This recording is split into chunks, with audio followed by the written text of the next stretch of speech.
अमरावतीमध्ये नवनीत राणा आणि रवी राणा यांनी भाजपच्या उमेदवाराविरोधात प्रचार सुरू केलाय। त्यांच्या प्रचारावरून बच्चू कडूंनी राणा दाम्पत्यांना टोला लगावला। विधानसभा निवडणुकीत रवी राणांविरोधात भाजपचे तुषार भारती उभे होते। त्यांचा डाव राणा दाम्पत्य साधताय।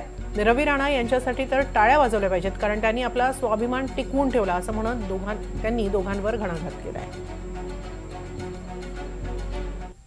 रवी राणाला आम्हाला तर त्यांच्यासाठी टाळ्या वाजवल्या पाहिजे का, असा स्वाभिमान प्रत्येकामध्ये यावं की आमच्या नवनीत राणा जरी बीजेपीत असत तरी मी माझी पार्टी मजबूत ठेवन, ते मजबूत ठेवल्याशिवाय मी राहणार नाही, हे रवी राणाने दाखवून दिलं। त्यांना कौतुक करतो आम्ही त्यांचं। हार्वर्ड युनिव्हर्सिटीची त्यांच्यापाशी डिग्री आहे आणि न शिकलेली बाई त्याला म्हणून राहिली की संविधान काय आहे, कोणचं आर्टिकल दाखव। तिनं हनुमान चालीसा अजून काय म्हणून दाखवली नाही।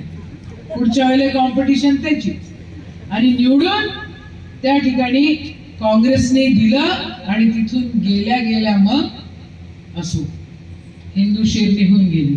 हमको बोलते भाऊ की काँग्रेस वाले मुसलमान, हा रे बाबा म्हटलं मुसलमान काय फरक पडते, मुसलमान पण, हिंदू पण, आदिवासी पण, अजून जे जे म्हणत असाल ते पण, आम्ही सगळंच काही